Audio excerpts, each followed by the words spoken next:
Um, I don't know.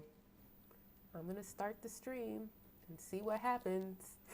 YouTube people. Oh, now it says the stream is good. And why is it so dark? I have this light like right on my face and it's dark. Is the stream dark here? Nope, the stream isn't dark here. Okay, YouTube is working. Thank y'all. Okay, let me see if I can go to the live control room. Is it going to play me is the question, because YouTube's been playing me.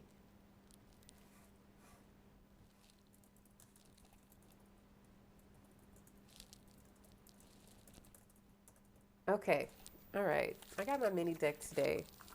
Who wants me to pull a card for them? Oh, come on. Come on. The sound and picture is working on our end. Thank you, Felicia M. Thank you all. I don't have no producer. I don't have no engineer. So I don't even have anyone to like fix all the technical stuff for me. So I am a one-woman show here, making it all happen. All right, let's see who's on YouTube. Now, FYI, this video today is not going to be a tarot sermon about Venus in retrograde, just FYI. Happy birthday, Dominique. Yeah, this video is not a tarot reading. I'm just pulling cards because I love y'all. I don't know where my glasses are. And whenever I get to staring at these screens, I can't see. So if I'm looking at y'all crazy, that's why these screens be cutting up here. Y'all got questions already? Okay, let's see. Ooh. Patricio Cantu on YouTube. I don't know what where you from, but I love it. It sounds Portuguese. Patricia, this is for you. All right, Exodia Inc. I see you. I see you. I see you. Those are my two people. Hey, Cuzzo. Love Do ASC, however you say that. Okay, I'm coming to y'all Instagram. I usually do y'all first, so I'm doing YouTube first today. Okay, this is for Patricio Cantu. All right, the card on the bottom is Sun, and they've got the Three of Cups. So this is just so beautiful, Patricio. This is about clarity. What I love and hate about the Sun card is that it means that what you see is what you get. That you have no reason to fear or doubt yourself because you have a clarity of perception and a clarity of mind. You are seeing things accurately. You can trust your perception, Patricio. This Three of Cups is talking about a friendship, a new significant relationship, dating, romantic, something like that, where you're getting to know, bonding, and sharing experiences with someone. And this is just about you, proceeding forward without doubt, trusting your eyes and your perception that if you are, perceiving this as a situation where you can grow emotionally close to someone, or if you feel like you're getting close to someone, this is saying, yes, absolutely. You are seeing things correctly. Go for it. Don't doubt yourself. All right.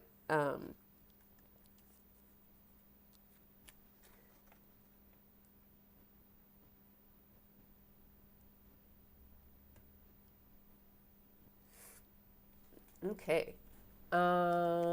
Let's see here. Who did I say? Exodia Inc. Okay. I'm coming Instagram. I'm just doing my YouTube people first because I always do Instagram first. Okay. Exodia Inc.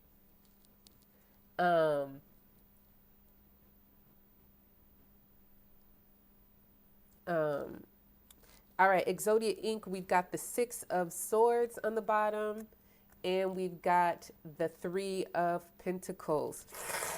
So this is really the Six of Swords is actually kind of similar to the Sun, but it's really about the kind of distance that you get when you are no longer emotionally charged by a situation. It's the clarity of mind that comes when your emotions aren't as invested or engaged. It does not mean that your feelings have changed, Exodia. It just means that you have the capacity to really get a clear understanding, a clear intellectual understanding. Maybe it means that you're finding the words to say something. Three of Pentacles is talking about a project that you might be working on with others where your skills are needed. If you are working on a work project or some kind of business endeavor or something where a particular skill set is needed, or you are trying to build or establish something, this is saying that you've got some good plans going on, and it's encouraging collaboration, coming together with other people, really being really clear on what your skill set are, and if people who you are collaborating with have skills that are complementary to yours. If you are in a relational kind of situation, this is talking about just compatibility and really being able to work together and come together. Again, this theme here of trusting your perception, of really being able to set aside doubts and know that the way that you're seeing things, the plans that you have set in motion, or the plans that you are putting into play are working. Ask for help. Recognize your own limitations, recognize the limitations of others, delegate, etc., so on and so forth. Okay. I don't know if it says excellent condition over here. YouTube people, let me know what's happening here. You're welcome. You're welcome. Okay. Let's see who's on Instagram. Somebody come find my glasses for me. You're welcome, everybody. Thanks for tuning in. I have only drawn 2 cards for YouTube people. I'm going to draw 2 cards for Instagram people. If you missed out on the opportunity to have a card drawn for you today, come see me next week, Wednesday, April 22nd, the new moon in Aries. I'll be doing a video then and pulling some more cards. Let's see here. Who's over here? Let's see. Sage Sagittaria, and I'll pull one for Dominique since it's your solar return birthday, lady. All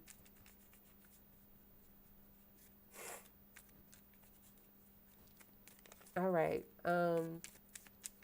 Sage Sagittaria. Okay, let's see here. All right, we've got the 2 of Cups, and we have the 6 of Swords again. Oh man. Hold on, let me get some of my tea. Okay. Let's see here. 2 of Cups.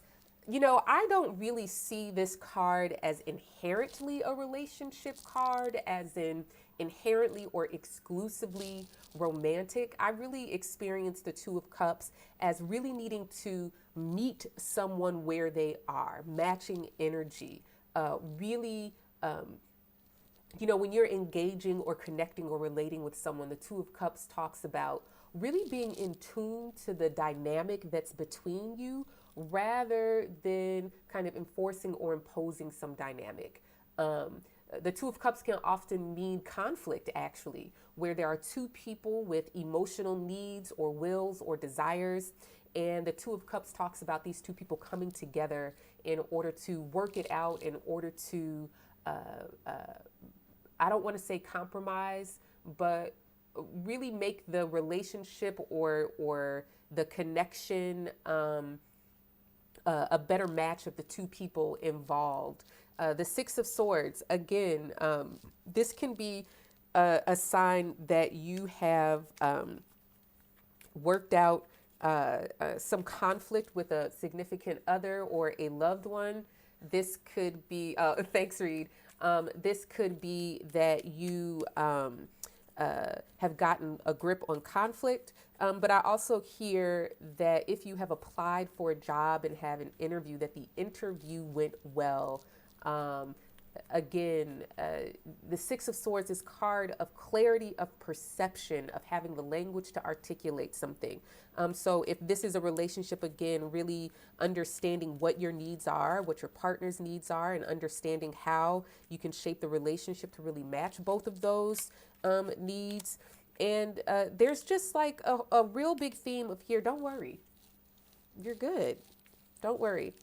Okay, Dominique, for your birthday, let's see what these cards are saying.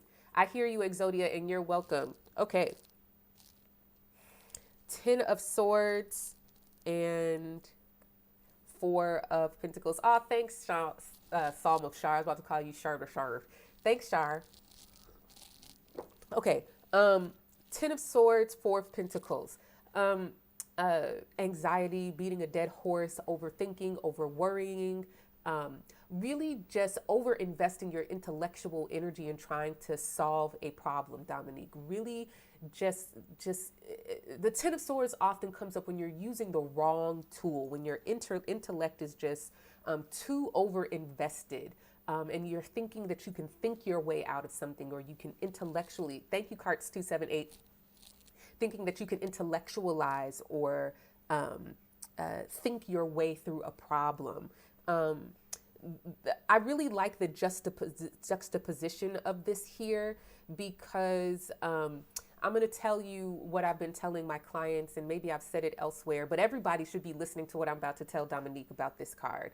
At this moment when we are so under kind of the energy and under the kind of domain and in the world of Saturn. I mean, Saturn is boss and in charge right now. It is the final say something, the final say so. The Saturn, the Capricorn side of Saturn teaches us that the only evidence you have for what something is the consequences of your encounter with it. That means that you can intellectually name it, you can have a conversation, you can feel certain feelings, you can have a belief system or doctrine, but Saturn in Capricorn says your words don't matter, your feelings don't matter, and your beliefs don't matter. The only way to know what something is to encounter it and live the consequences.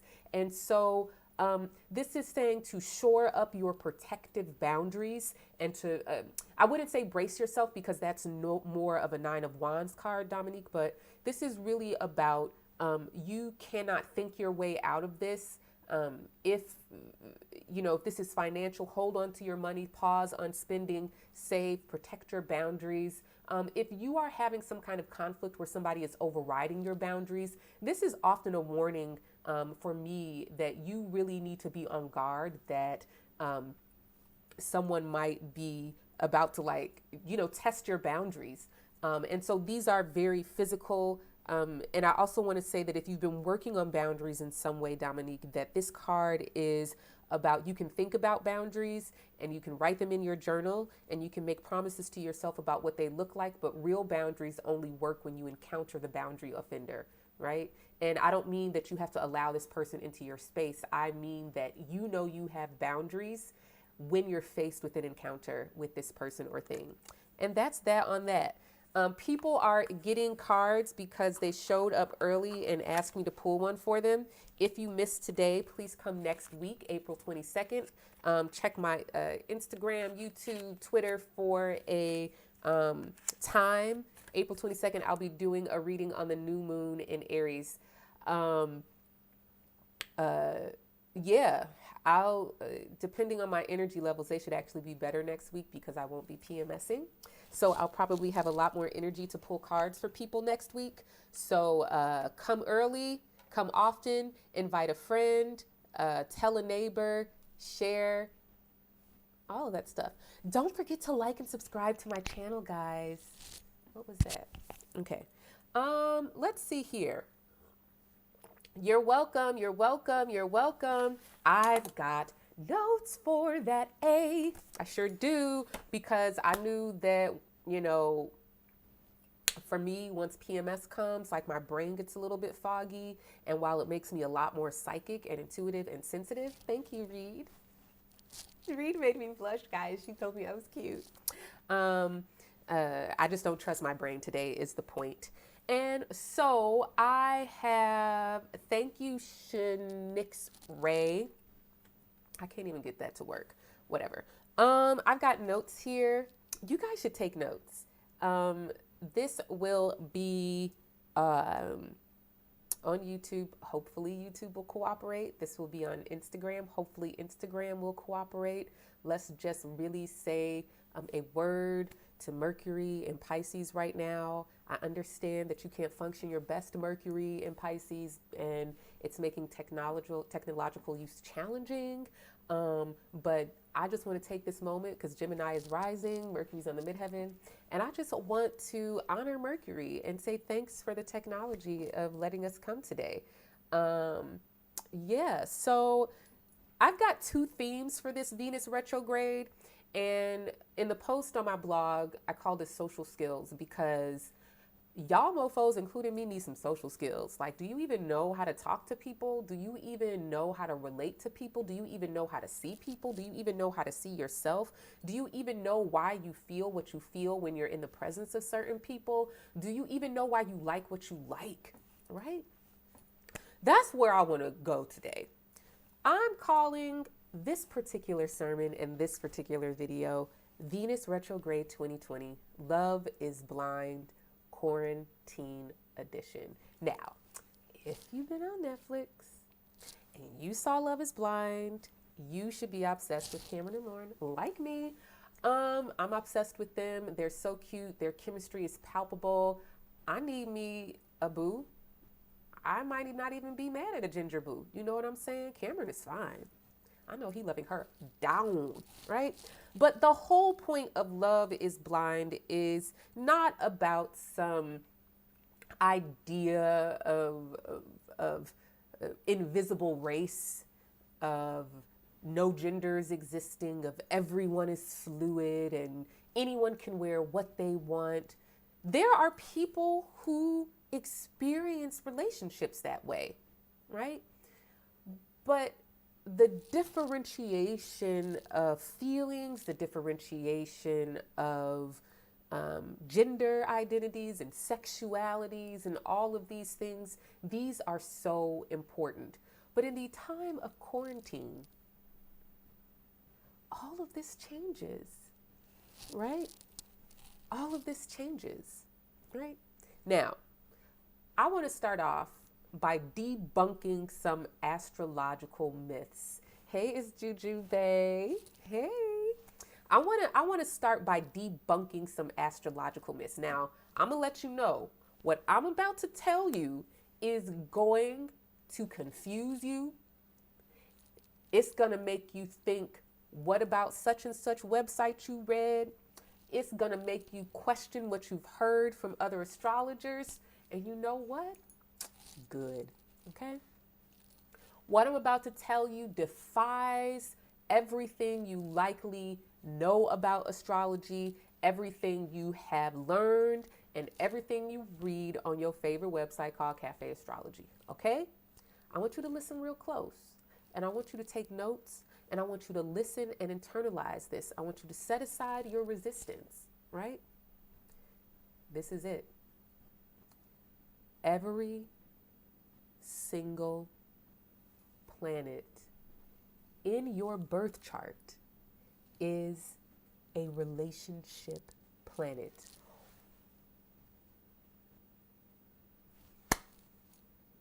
Can you believe it?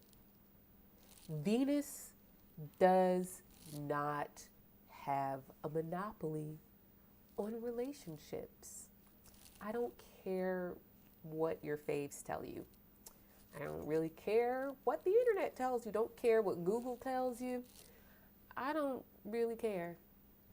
Every single planet in your birth chart is a relationship planet. Now, why? Why is every single planet a relationship planet? Well, you, my friend, are human. And humans are inherently relational creatures. Let me ask you a question. You can answer it in the comments if you want. I'm really curious to what you have to say about this. How did you get here? like in this body, like how did you get here? Do you know how you got here? Well, okay. I'll answer first. I know how I got here, right? I got here because there was a person at some point who had a uterus, and there was a person at some point who had a sack of balls, and inside those balls were sperm, and inside that uterus and connected to that uterus were some fallopian tubes. 1 month they released the egg at the same time that his sac released some sperm, and they came together, and it was all kind of magic and juju going on. Don't ask me because I don't know. You don't know either. I don't even know. But those two people got together and like they made me. That's so wild to even think about. Like I was made, like I was cooking up in a uterus like one day, and then the thing went bing, and then I was ready, and then I came out. Like that's so crazy to even think about. Dang, I'm tripping. That's crazy. Like I was legit in somebody's womb. I'm not high. Don't ask me. I'm not. I'm just a lot of things. Anyways, you probably came here that way too. Now, but some of you may have been in vitro, but there was a sperm involved and there was an egg involved, and these two things came from somebody's genetic ancestral lineage. And here you are. So just off GP, your arrival here was because of relationship. Now I'm gonna ask you another question. This one is a little bit hard. This one's a little bit hard, okay? Now I'm going to ask you. You may not know, but I'm going to ask you. How did you survive infanthood? How did you survive? No, I really am not high. I swear. I am one of the, okay, I'm going to just tell y'all. I'm one of those people who is extremely sensitive to like changes in the hormones in like over the course of the month. And so like when PMS comes, like the way my brain functions turns completely like nonverbal, symbolic, psychic, visual rather than linear, logical. And so just roll with me. Y'all gonna get this knowledge today. Enjoy it. Enjoy it. I might be kind of funny. I'm not even funny in real life, but I might be funny today. Anyways, how did you survive infanthood? Right? How did you survive infanthood? Oh, I know. I'll answer for myself. I survived infanthood because of people. People. Whoa, wait. You mean to tell me that each of us came here through people and we survived because of people? Wow. Right. Astrology is the study of relationships. There is no such thing as relationship astrology. Astrology is the study of human relationships across space, in time, in various configurations and group sizes. Astrology is the study of human relationships. So I need you all to really set aside this idea that there is one relationship planet in your birth chart, that there is a special kind of something to understand relationships. Relationships are innately what makes us human, right? You would not exist without them. You would not survive without them. You would not thrive without them. I'm gonna throw something else out there, and this one really blow your mind. Who you are, every aspect of who you are, your identity and your temperament, your personality, your looks, your likes, your dislikes, your hates, your fears, your longings, your desires, what hurts, what feels good, what feels bad. Everything, single one of those things is a consequence of relationship. Who you are is an aggregation, a collection of responses to relationship first with your caregivers, and then with all of the circles beyond that, siblings and near relatives and families, your community, your nation, the time, place, and history that you were born. Every single one of those things is articulated in a planet in your birth chart. I love how y'all are getting so deep. Y'all talking about the cosmic bonds and the such and such. I'm not even there. I'm just literally talking about there's no way for you to even be here on earth without other people. There is no way for you to survive without other people. And whoever you think you are is because of the people that you've encountered. How you see yourself, what you think is beautiful, how you wear your hair is a consequence of relationship. I didn't invent locks. I didn't invent this hairstyle. I saw it somewhere, right? I didn't make none of this stuff. Well, I did my hair, but I didn't make any of this stuff, this makeup, this face, right? I didn't even make this. It was made, right? I need you all to really, really, really like just deprogram and really get down to the essence of the fact that you are a human and you are inherently a relational creature, and your birth chart is the relationships that have made you. I can look at your birth chart and tell you what was going on while you were in your mother's stomach. I can tell you the events in your parents' life that led up to your birth. That's all in your birth chart. I can tell you about the political, economic, and cultural moment that you were born in. That's all in your birth chart. I can tell you why you like what you like and what you actually like because it's in your birth chart, right? So we are approaching this Venus retrograde not as, Venus is love. And so we're talking about relationships. Thank you, Chosen Portals. We're talking about relationships and we're talking about feelings, and my ex is going to pop back up, and does he love me? Am I ever going to meet someone? Let's just set all of that aside. They're valid questions. I want to know. I was about to say something real extra, but I'm going to let y'all live today. Let me get back to my notes, right? So we've established this, right? Astrology is the study of human relationships, period, across space and time and history, in the political, in the personal, in the economic, in the cultural. And you are a consequence of all of those things. We're here on these computers, on these laptops, on these because we were born into one of the wealthiest periods in history. Who you are and your beliefs are shaped by that, right? Now, let's talk about Venus. As a caveat, there is a post on my blog. I will share it with y'all. It is called, wait, what do y'all need? Oh, y'all need to stop. Y'all don't need none of that in your life. Trust me.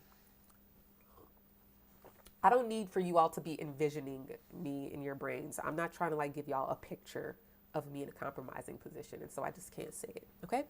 Anyways, before I get to Venus, I just want to say, in the spirit of, look at Layla. I love Layla. Layla is always rooting for me. And I just want to read what she said outside. Sorry to distract, but why are there 43 beautiful people in here, but only 7 likes? Let's get these likes up, y'all. Are y'all hearing this sermon? Please like this. I be forgetting, nobody else is going to see this stuff unless you like it and you let the algorithm know that you like it. You have to click the like. Anyways, there's a post on my blog called The Astrology of Love. I wrote it Valentine's Day 2019. I had to think, I was like, was there a Valentine's Day even this year? I was like, did that Rona cancel Valentine's Day too? I don't know. Anyways, right. In that post though, I outlined every single planet through Saturn and what it has to say about love. Okay. So if you want to understand in a very practical way how each of the planets is articulating something relational, some ideas I offered in that post, I will put it in the description to this video, and I will put it in the link in my bio for those of you who are Instagram, and I will share it on Twitter. Now, let's talk about Venus. There are two sides to every planet except for the luminaries, which are the sun and moon. So Mercury, Venus, Mars, Jupiter, Saturn all have two natures. They have a yin or receptive nocturnal nature, and they have a yang, external or diurnal nature. All of the yin natures pull things together, blur distinctions, harmonize. All of the yang natures discriminate, separate, divide, and cut. Venus and the yin nature of Venus belongs to Taurus.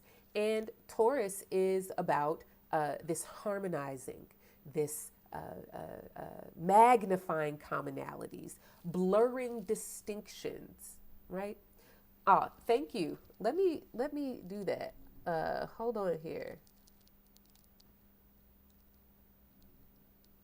Hold on. I love y'all. Hold on. Give me a second. Come on. Be nice, computer.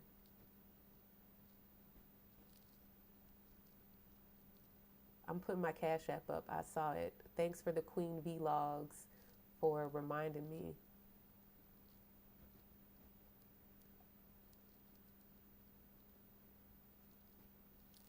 Okay.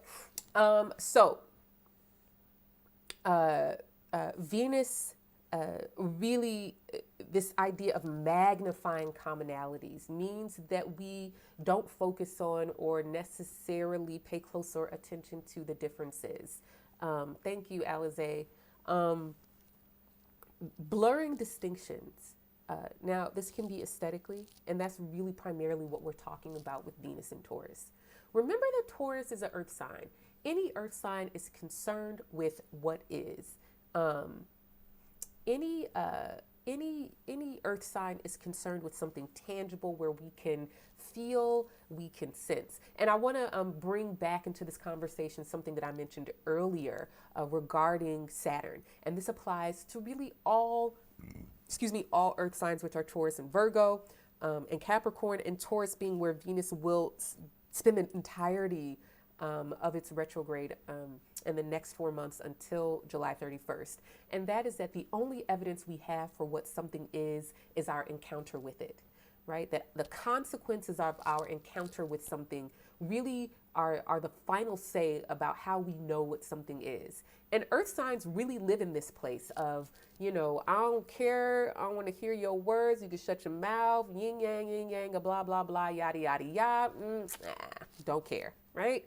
Earth signs are really about the proof is in the pudding. Let me see what it really is. So Venus is this planet that harmonizes. Now, I don't want y'all to get all woo-woo. I don't want you all to get all positive. It's really important that when you're learning astrological concepts and understanding astrology, that you withhold these judgments of good and bad or positive and negative. There are ways that harmonizing things and blurring distinctions is extremely harmful. Let's just say that you are Black in a white dominant culture, and the expectation is for you to blur the distinctions of your Blackness against the whiteness.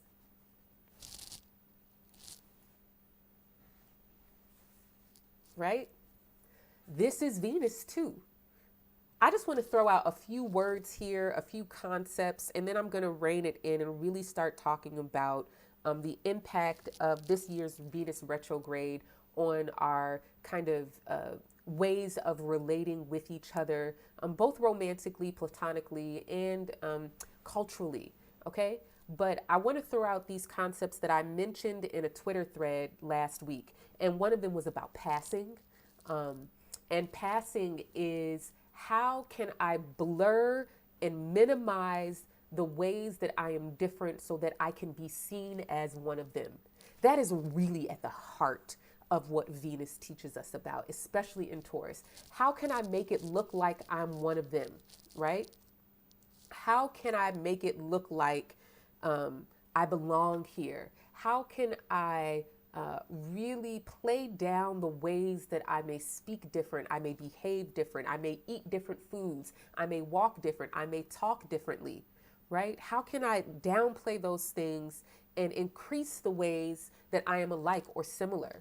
So we talked about this as far as, I talked about this as far as trans people and this idea of passing, of, I don't want you to really know I'm trans. I want to appear as a cis women or cis man. And this is not a judgment. This is not about, are you a real American? Are you a real man? Are you really straight? Are you really gay? Are you really rich? Or are you just posing, right? This is not necessarily about that. I need you all to really understand Taurus as a survival strategy, right? Venus and harmonizing and blurring distinctions as a survival strategy, right?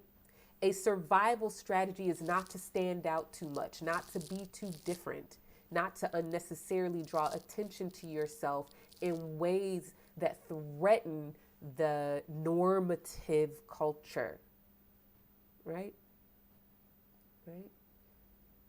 That essentially every single thing that we do is performative. Everything we do is a performance. The concepts I'm most concerned about here is race. You're welcome, guys. Race, gender, class, and sexuality, status.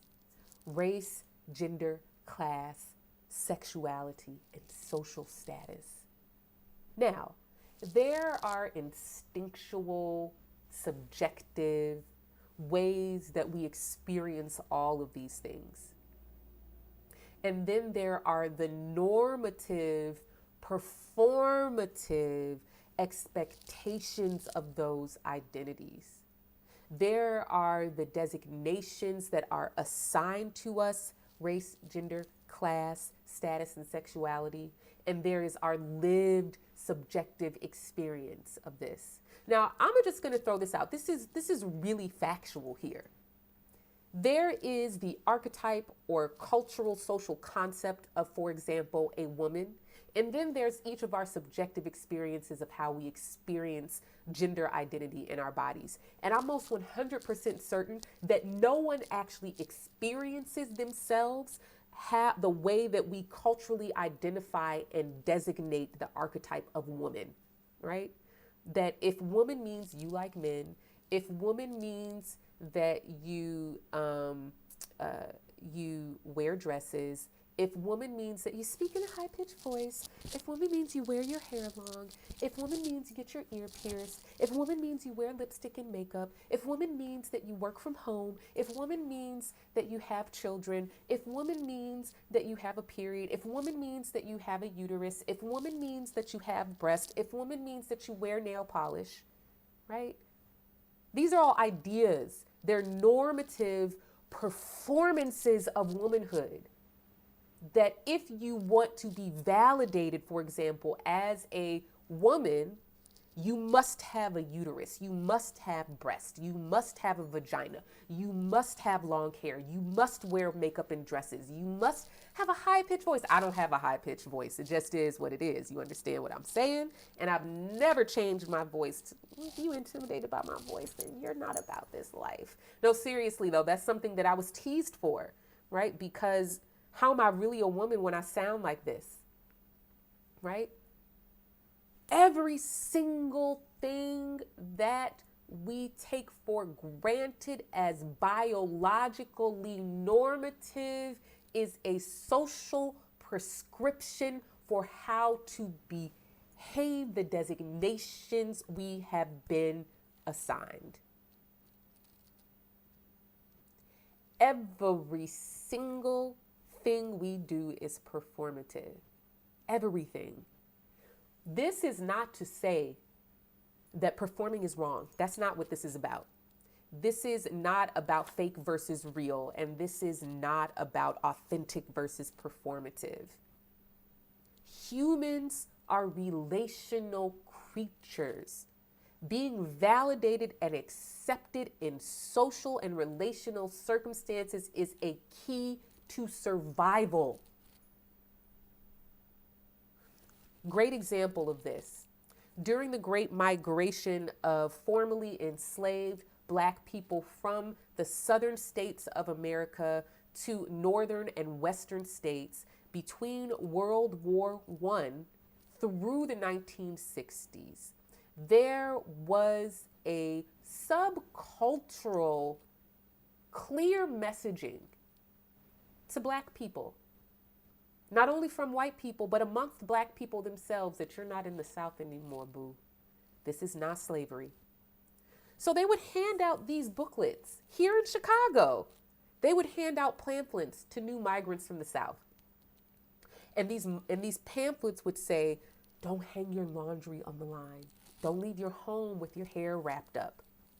Don't sit outside on your porch. Those are things that we did in the South. They're not acceptable here, right? This is how to perform being a Northerner, how to perform being a free, classy Black person in the North. And this is assimilation. Add that to your list of words for Taurus. Assimilation. Assimilation is to take something into you and make it a part of who you are. We digest the designations that are assigned to us and we assimilate them. We absorb them into who we are. This is what I mean when I say you think you chose who you are. You think you chose what you like, what you think is beautiful, what a beautiful man or woman or person is. You think you've chosen what is pleasurable. You think that you chose what you want to look like. None of those things are choices. They're survival strategies. Perfect example, right? Perfect example as a cis hetero woman. What happens when a man encounters me on a street and comes on to me? What are my choices here? Now, immediately I likely instinctually feel fear because men be out here doing the most. That instinctual reaction that I have, I am not in control of. That is a product of my autonomous instinct, which is under the realm of Scorpio. Stick a pin in that, because as we're in the middle of this Venus retrograde in Taurus, we get a new series of eclipses beginning in Scorpio and Taurus. So my instinctual response to my encounter with another human is Scorpio.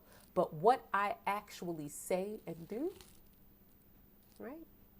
Now, me, what I do personally is, depending on the person, I have to feel it out. I have to gauge it, right? So sometimes I smile and be like, thank you so much. Humor is one of the ways that I crack, right? I remember some guy pulled up next to me, letting his window down, telling me how fine I am. He missing teeth. I said, you late to work. You got some nerve stopping talking to me, right? Ha ha ha, ki. Right? Because I'm trying to disarm him of his aggression through humor. Because the more I appear not as a threat, the more I appear as a woman, the hopefully less likely he is to escalate this and be more aggressive, right? These are all performances, people. Now, let's really get to the real. Let's really get to the real. Let's talk about the performance of pleasure and sexuality. I know you guys aren't ready. I know it's early and this conversation is so deep, but you'll thank me 4 months from now when this is all over, and you'll thank me 2 years from now as we've moved through these eclipses in Scorpio and Taurus. So let's talk about, thank you. This is actually not blue, and I tried to adjust it. This is actually more of a turquoise color, but thank you. Let us talk about the performance of sexuality and pleasure, right? The Dalai Lama and anyone else, at least on Instagram, who has questions, please use the question box, because I'm not going to be able to keep up with your questions or find them after the screen scrolls. So there's a little square at the bottom that has a question mark. Use that. If you have questions on YouTube, please just wait until I field questions so that I can see them and not have to scroll through and look for them. Thank you so much. I'm not asking questions yet, So if you're on YouTube, please hold them. If you're on Instagram, just please use the question box. Okay. So I want to talk about the performing of sexuality and pleasure. This is not going where you think it's going, but just join me. Come along for the ride. We might end up there, right? Now, I'm going to preface this with a disclaimer. You guys are radical revolutionaries. You guys are forward thinking, pressing the boundaries of normative sexuality, gender, and class. You all are politically conscious and aware of all of the things that go into race and gender and sex. Y'all read Angela Davis, Audre Lorde. Y'all are on top of it. And so some of you all are so fully aware of this, but I want to connect it to some astrological language for you, right? And give you some tools, some astrological language as tools to really understand this concept, okay?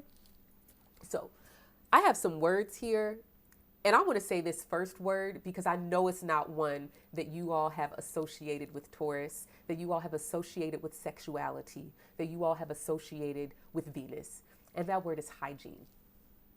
Hygiene is performative. Oh my God, yes, even hygiene is performative.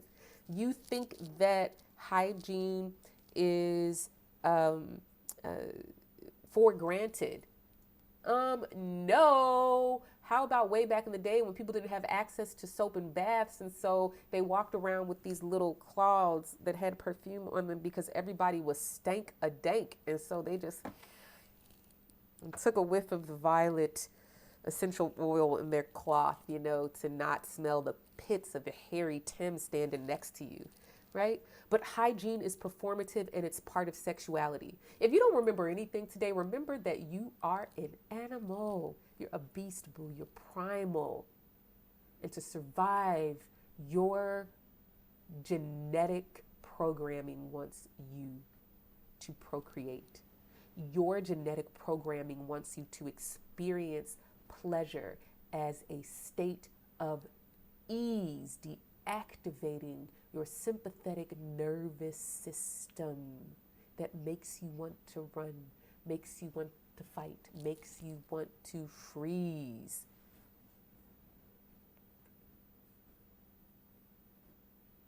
Sorry, YouTube people. I'm really sorry, YouTube. If YouTube is going bad, hold on.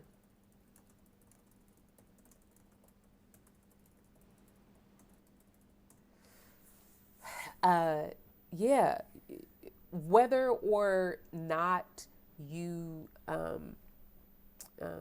whether or not you consciously, right, like men or women, there is this biological component that really transcends gender and sexual identity, right? So even if the procreation does not occur with your physical body, you still have the urge to nurture life and parent it and make it grow. Whether you are a they with a he or a she with a she or a she with a him or a they with a they, it doesn't really matter. There still is for most of us that biological drive. And sometimes the biological drive just means that I sustain my own life and body, that I keep myself alive. Skip keeping somebody else alive, right? So this is there. This is happening. Now, our relationship to that and the value judgments that we place on that are social, they're cultural, they're posited in time and history. What kind of conversations are we going to have about people having children in the time of Corona? Are we going to judge people who get pregnant? Oof, I can't believe that she even got knocked up in the middle of a pandemic. Who does that? Right? But these are the kind of judgments we form, the kind of conversations that we have the kind of conversations that we have around the performance of gender and sexuality. Now, sexuality is not purely about procreating. And I need you all to know this because some of you all still think it, and that's okay. But sexuality itself is not necessarily about procreating, right? Again, enter this idea of deactivating the sympathetic nervous system. The sympathetic nervous system is the part of your body that shuts down non-proprietary or non-essential processes so that you have the energy to run, flee, or hide, or freeze when you encounter danger. And when your sympathetic nervous system is deactivated and your parasympathetic nervous system is activated, all of these healing processes, all of these brain cell stuff in your digestion and getting rid of cancerous cells and all of those things are happening. And pleasure is a pathway to that.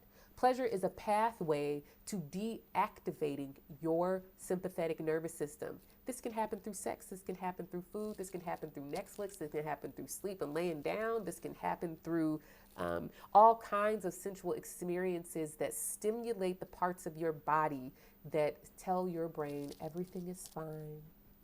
You're good. Don't worry. Now, let's get to the nitty-gritty. Our definition of what sex is generally centers around heteronormative descriptions. Vagina connected to a woman, penis connected to a man, equal sex. But again, as I mentioned before, very, very, very few of us even subjectively experience our own bodies within the confines of these gender norms that our culture has prescribed. Very few of us experience masculinity or malehood or femininity or womanhood in these narrow concepts. Y'all see me on here with my makeup on, but most days I'm in a sweatshirt and I'm looking real tomboyish, right? Because that's always how I've been. But I like getting cute every now and then, right? I like putting on a little lipstick and you know what I'm saying, right? Somebody said, oh, sound. Yeah, sound. Oh, it looks like it's back working. Okay. So all of this to say that it's important during this Venus retrograde that we find space to discern the difference between the normative expectations of our sexuality and our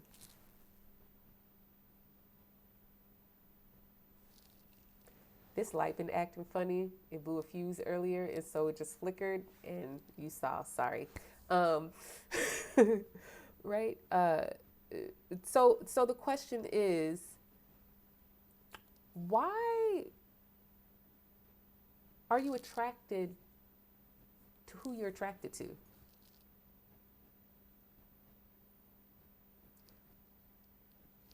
Why do you find beautiful what you see as beautiful? Why do you like the kind of music that you like? Why does that turn you on? Or why does that disgust you? Why does that feel so good, but that, I'm good, you can keep that? Why? Why? Why do you like a nose that sits this way, but you don't like lips too full? Right?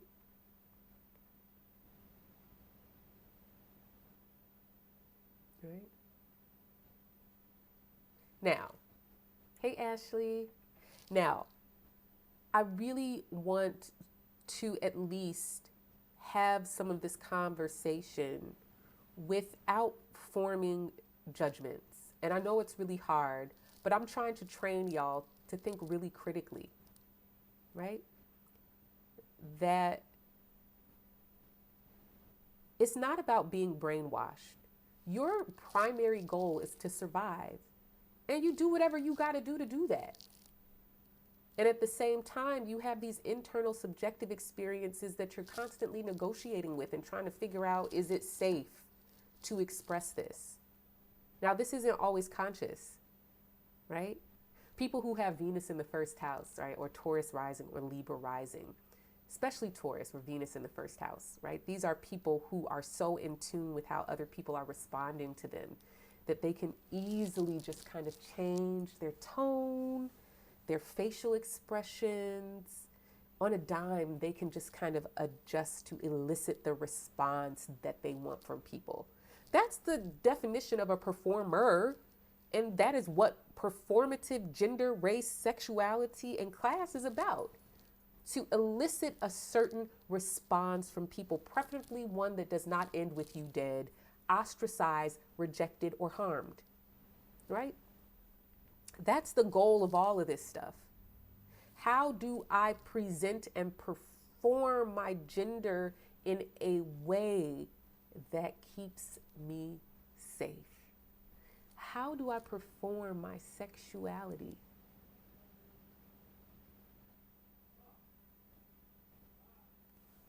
That's my brother. How do I perform my sexuality in a way that doesn't end in rejection? We're all repressed. So let's just call this repressed anonymous, although it's not really anonymous because I see all of your faces and names. Instagram is about to cut off. So I'm going to end this and I'm going to start a new video. Please tune in after I cut this video. If you have a question in the question box, please retype that question in the question box when I restart this video. Thanks. Bye.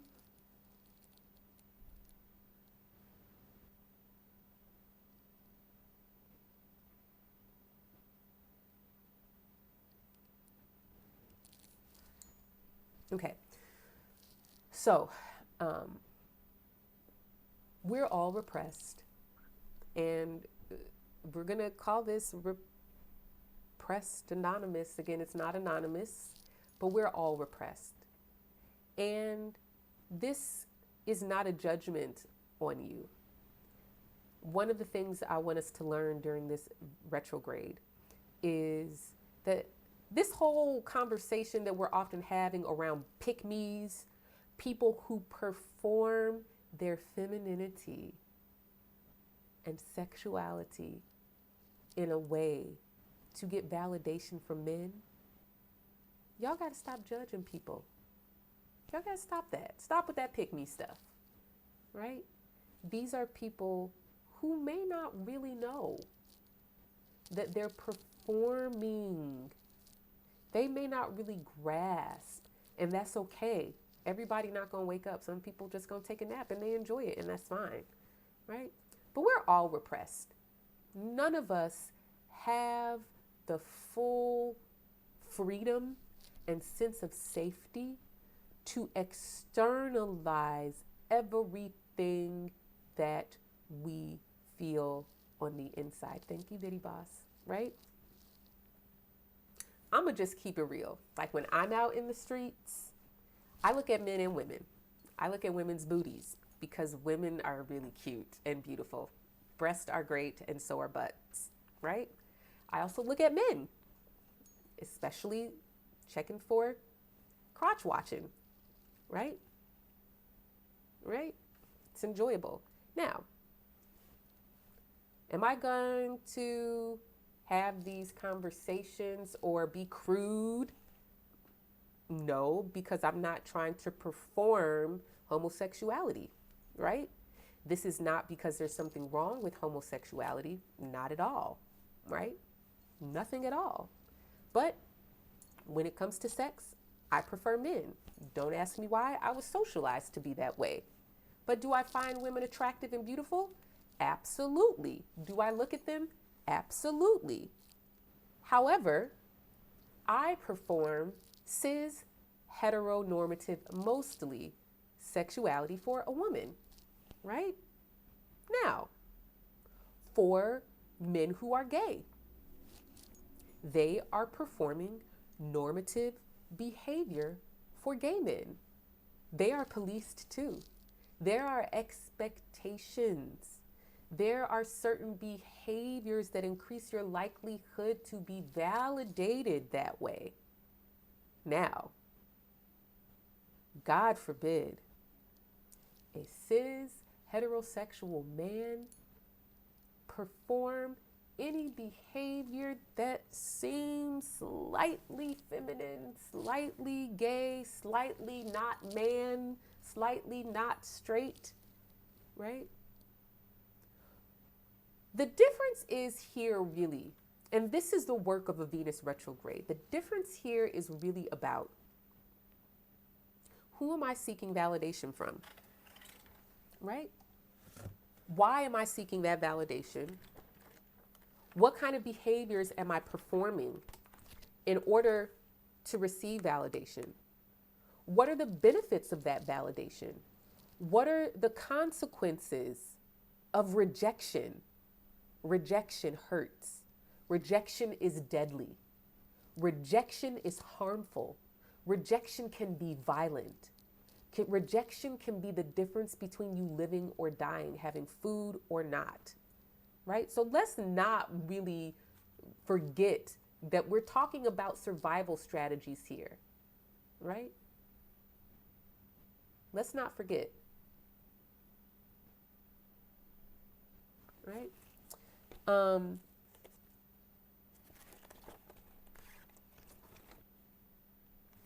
In my 2020 Sidereal Astrology Guide, in the back, Venus entered Taurus in March. And I have fill in the blanks for each of these astrological events in the calendar. And for Venus and Taurus, I wrote, solidifying relationships that lead to validation and acceptance. And then you're supposed to write in this little box the significations from the house in your sidereal birth chart that has Taurus on it. And I think that it's interesting that so much of our modern culture is about seeking validation, but never admitting that you're seeking validation, right? Never admitting that you're actually seeking validation, right?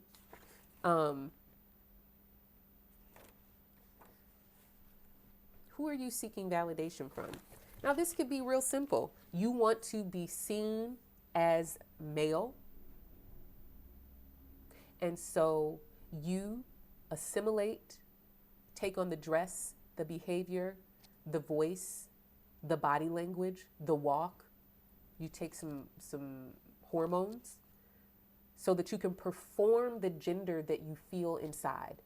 Here's some good language for you, right? Right, Reed? God forbid someone wants someone else's approval. I mean, before I do that, let's just get this really clear. This whole culture of hurt people, all of us. This whole culture of repressed people, all of us. Telling other people that they should not care what other people think. That is such a privilege. The privilege to not have to take into consideration other people's judgment and perception of you. That is a privilege of whiteness.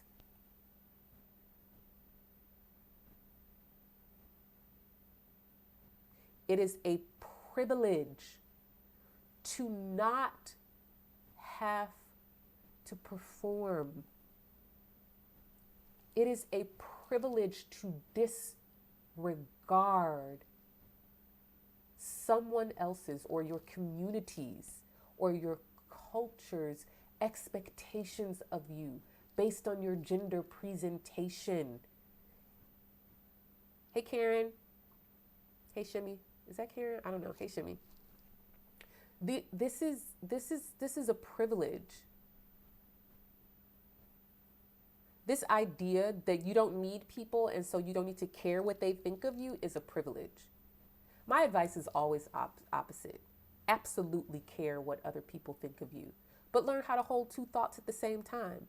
Understand that other people's opinions of you absolutely have a lot to do with who you are, because you're constantly changing your behavior and your performance of race, gender, class, sexuality, status, based on the response you're eliciting from other people, right?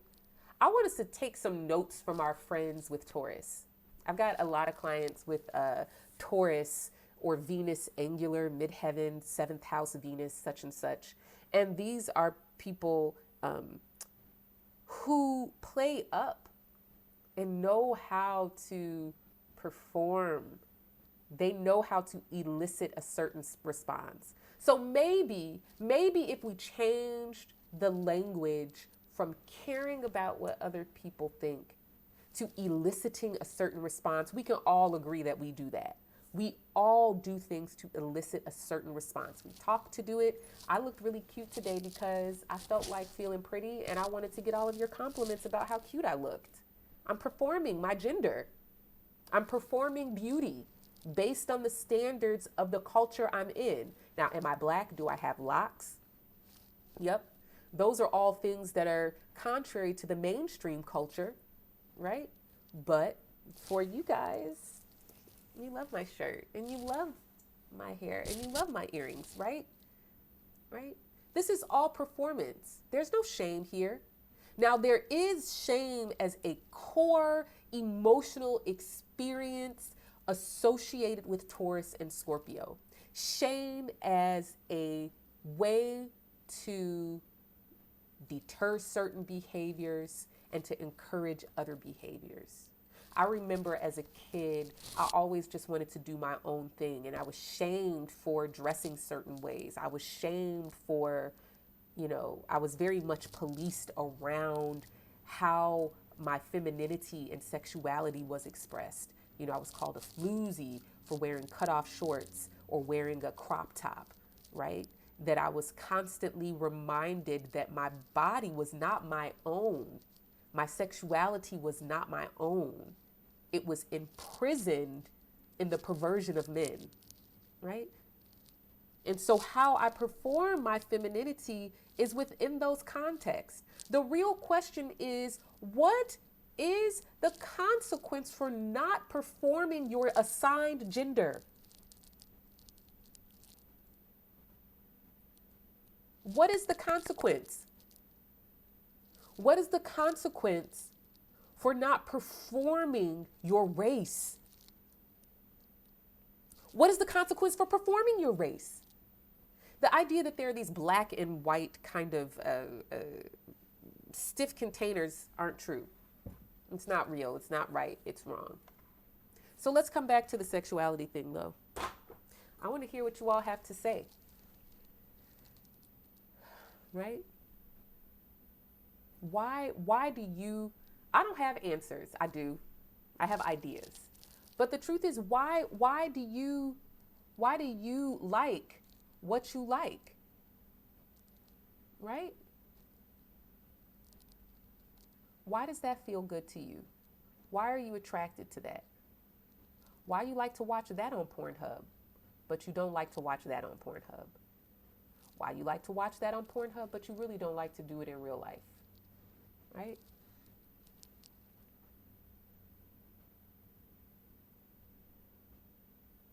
Right?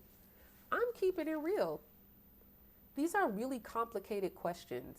And Venus retrogrades, especially Venus retrograde in Taurus, is an opportunity for self-interrogation, for us to really question love. I called this Love is Blind Quarantine Edition because we're all isolated in our homes. And all of the ways that we perform our race, gender, class, sexuality is changing. It's changing, right? Even behaviors and language, it's all changing, right? What was the don't rush challenge? Oh my God, I've never seen anything more Venus and Taurus in my life, right? It's kind of like, that is that is literally the most Venus and Taurus social media thing I've ever seen in my life. Look at me looking a mess, but I'm a doctor, so let me show you what I look like when I'm a doctor. Look, I'm a doctor now. Oh my God, I'm a woman, but I don't look like a woman. I'm in my sweats and I'm ashy, but let me show you what I look like when I'm a woman. Let me show you what I look like when I'm a man dressed up.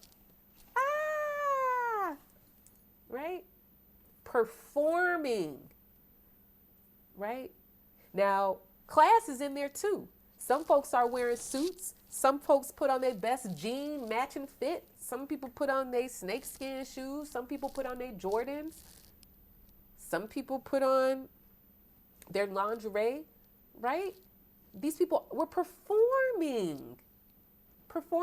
I hope that this conversation today makes you look around you and really makes you look differently at what you're observing and your own behaviors. I saw something on Instagram, and please forgive me, I can't remember the person who sent it to me.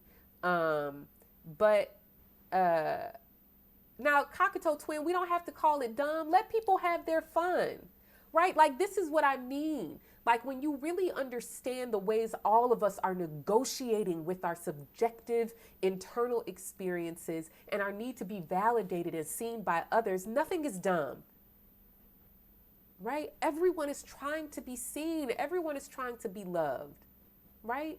Everyone is trying to be recognized in some way, shape, or form. It's never dumb. Let people have their fun, right? That's performing too. Judging stuff is dumb or stupid. We want to look cool, right? We want to be, we want to not identify with the status quo, because that's a way of being validated too, right? Right? We want to be validated too. So sometimes we're validated by calling somebody a pick me or not liking something that's popular. That's performative too, my friends. That's performative, right?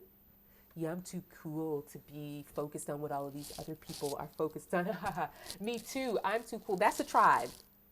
That's a performance, right? Don't take yourself too seriously, right? It's real.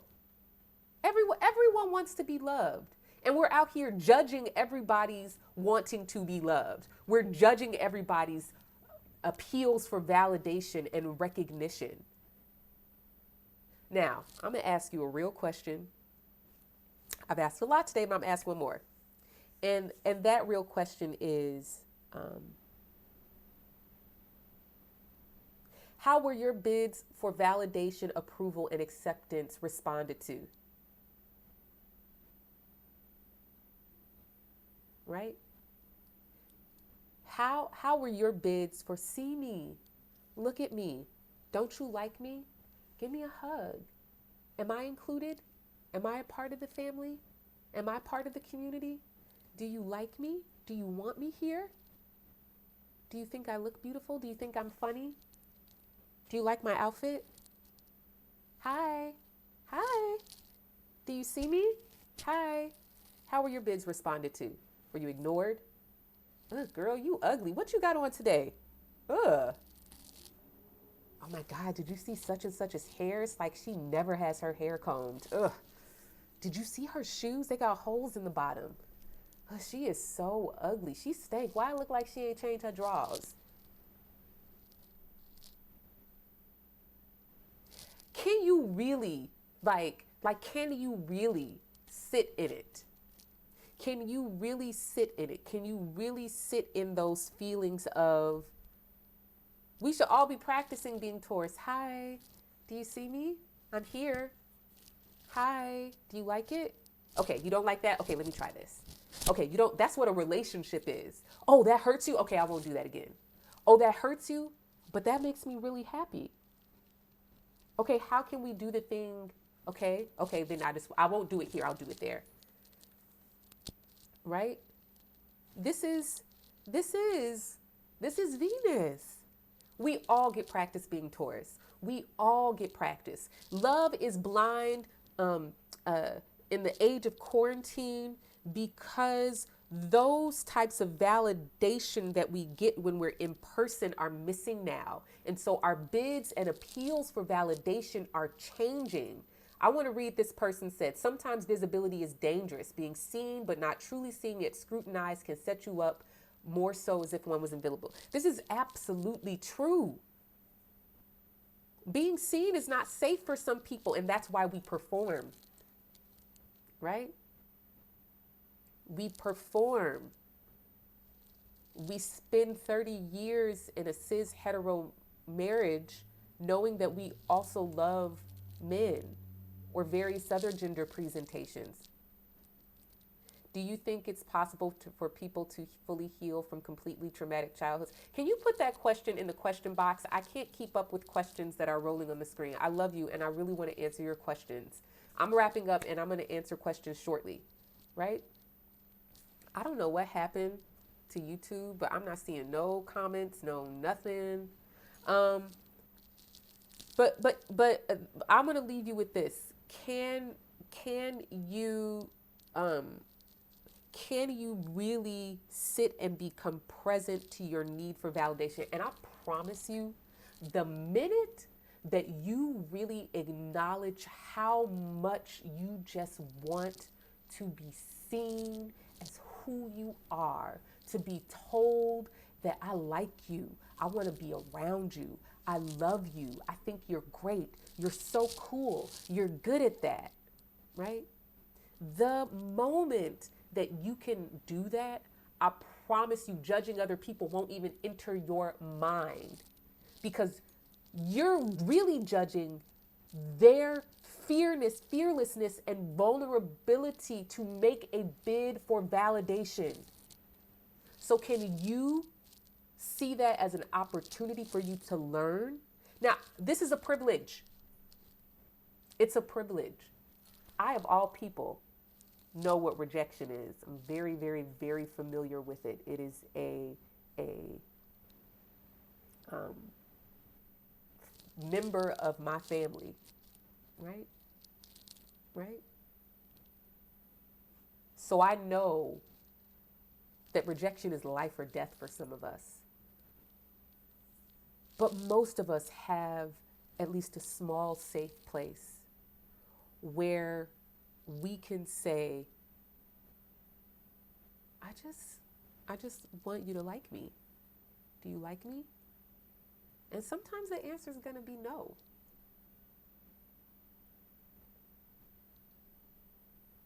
Does that mean you need to change your performance?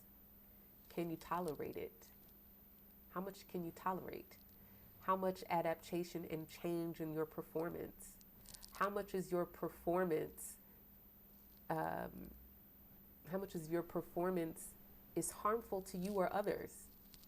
These are all things that we need to think about. I've written a lot of questions on my blog, in my blog post called Venus Retrograde 2020 Social Skills. These are the social skills I'm talking about here, people, that we need to work on. Okay, I'm going to take questions. YouTube, please type your questions in the question box. I'm going to answer the 11 million questions here. On Instagram, oh Lord, okay, I'm going to try to get to them. What's the difference between performance and manipulation? Ooh, that's a good one. That's a good one. There isn't one. Next question. Next question. I think that it's assumed that manipulation always has ill intent, and that if the ill intent is conscious, it's manipulation, but I don't think that that's the case. I think manipulation often involves harm, right? So let's leave it there. Does Libra use Venus to perform as well? How does Libra do that differently than Taurus? So Libra is an air sign, and air signs are about language and intellectually conceptualizing something. It is about reimagining something. And so you have to look at the sign opposed Libra to really understand how it's different from Taurus. See, the sign opposed Taurus is Scorpio. And so the autonomous instinct, the water, the survival aspect of it is what we're talking about. But and we're talking about some internal subjective emotional experience and how we actually perform that, right? That's Taurus. So for Libra, the opposite sign is Aries. We're talking about our actual will, our individual capabilities, what I can do as a consequence of my own strength and ability, and what I should do based on the socially constructed consequences for such behavior. The difference between Libra and Taurus is that Taurus is cultural. It is based on race, gender, and class, which are social designations, right? And Libra is codified into law, right? We enshrine it into the Constitution, into a statute, into a law, and the consequences are spelled out. There are emotional consequences more directly for the kind of Libra stuff or for the kind of Taurus stuff that we're talking about rather than legal consequences, right? Now, how that shows up in a birth chart is a little bit different. I'll have to talk about that another time. Okay. When we are shaped by validation and responses, how do we discern what is really for us anyway? Is that impossible? I don't know. I guess it's not enough room for your question. I'm going to be talking more about this in my eclipse guide, which soon, thanks. I'm going to talk about that. Will you ever put up an ebook about the aspects in your shop? Maybe, maybe not. I don't know. At the beginning, you mentioned Mercury transit. Oh, do you think it's possible to heal from bad parenting trauma? Turn 28. Oh, boo, you starting your Saturn return. Bad parenting trauma, therapy. Therapy. If you can't afford therapy, follow the holistic psychologist on Instagram. Okay. Look up individuation. Carl Jung has been so instrumental. His ideas around complexes and individuation have been so helpful for me. If you follow the holistic psychologist, her work is very much rooted in much of Jung. What relationship does each planet represent? I'm going to post my blog post, and it's not about a relationship. It is about humans as relational beings, okay? I have a blog post about it. I will share it later, okay? Is Libra concerned with validation, or is it too worried about justice? I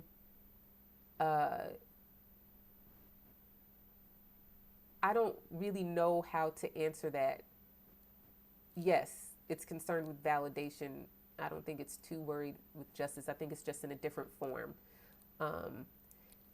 How do we balance safety outside of ourselves in regards to acceptance?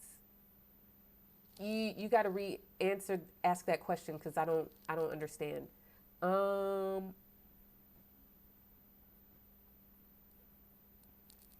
If Venus is harmonizing and performance, what is Mars in contrast? It is differentiating. It is discernment. Think of the way that a fire acts on metal, and it separates the metal out. You're left with the dross, and then you're left with the pure metal. That is fire, which is Mars, and this differentiation is separating and discerning in that way.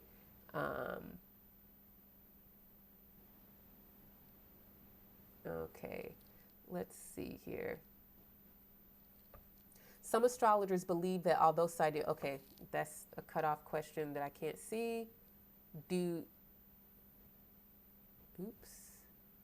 you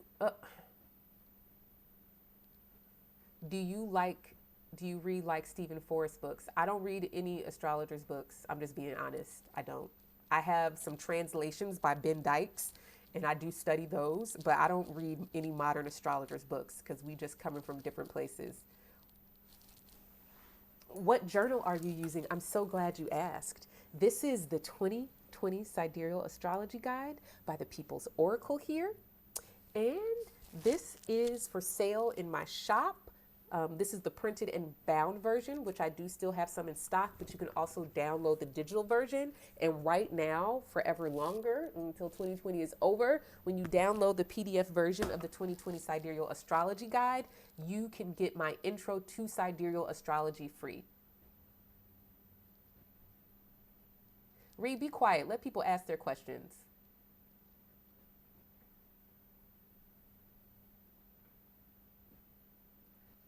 Will you have any specific reading available based on this topic? No. I might have an eclipse special reading in June. But always the forecasting and predictions reading is the one that you pick if you want me to read the transits to your birth chart. Okay.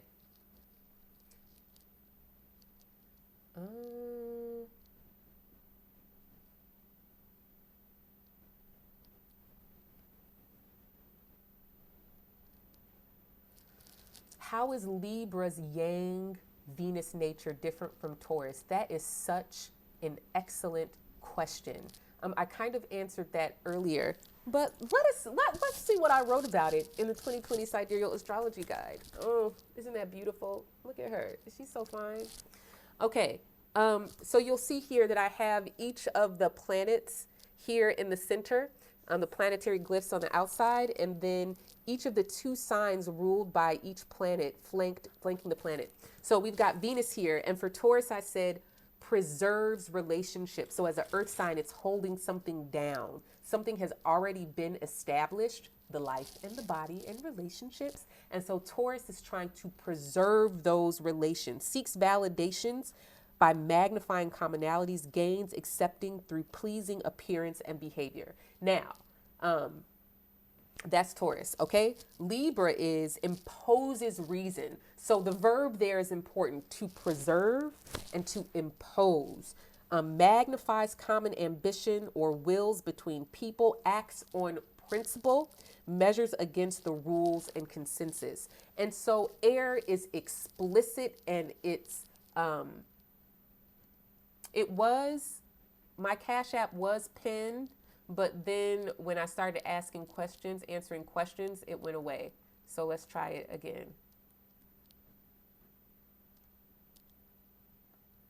Instagram is just so...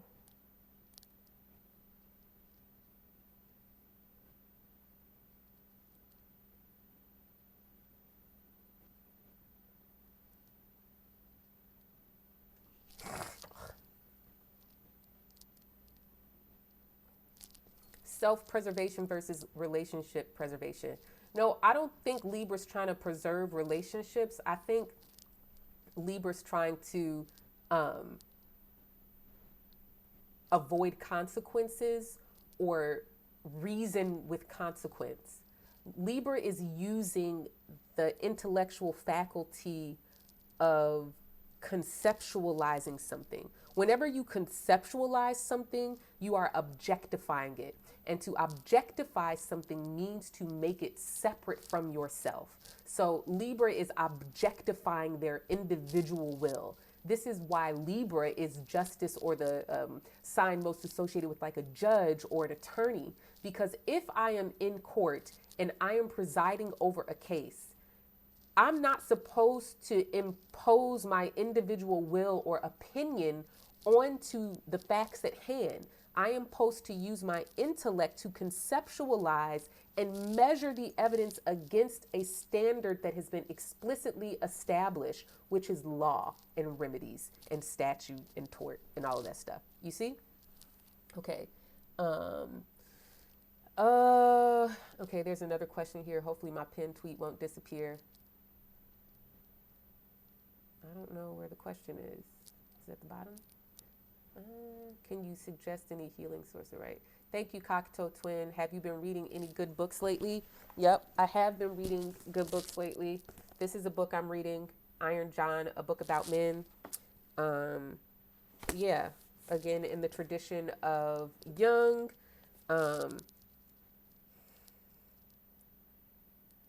He uses myth to help us understand the process of becoming a man. It starts with initiation and how it's missing from modern culture. And that's that on that. I'm gonna wrap this video up. I've been on here for an hour and a half, and I think that's quite long enough. Any of the resources that I've mentioned here in this video, I will put in the description to the box. If you're watching on YouTube, this will be available for 24 hours. If you miss it, there's already a link in my bio that will direct you to the YouTube video. This will be remaining on YouTube indefinitely. Please don't forget to like this video by pressing the thumbs up button. Please don't forget to subscribe. Please share this with your friends if you found value of this. You can provide a donation to keep this work going. My Cash App is pinned on Instagram, And there's also a donation link for Cash App or PayPal on my website. If you are accessing thepeoplesoracle.com through your mobile web browser, you must scroll all the way to the bottom of the page to find the links to donate. If you would like to book a reading with me, go to thepeoplesoracle.com and click book a reading. If you would like to see your sidereal birth chart and find out where Taurus is, go to thepeoplesoracle.com and click sidereal birth chart in the menu. If you are looking for some more resources and questions to reflect on this Venus retrograde, please visit thepeoplesoracle.com, and my latest blog post called Venus Retrograde 2020 Social Skills is right there. There are about 12 questions at the end where you can read and reflect personally. Thank you guys so much for tuning in and dealing with my PMSy foggy brain, but I had fun. I hope you had fun. I hope you think I'm pretty. That's what Venus says. Venus in Taurus says, don't you think I'm pretty? Taurus says, don't you like me? Do you like me? I hope you like me. I like y'all because y'all came and listened to me talk. All right, you guys. Oh, wait. Is there more questions? I can't see them. Yeah, I can't. People are asking more questions. Oh, wait. There it is.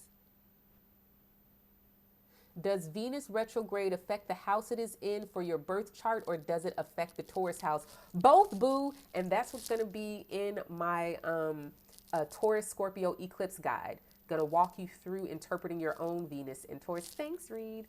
And it's going to help you understand how to interpret all of this stuff in your birth chart. Okay. All right. Bye.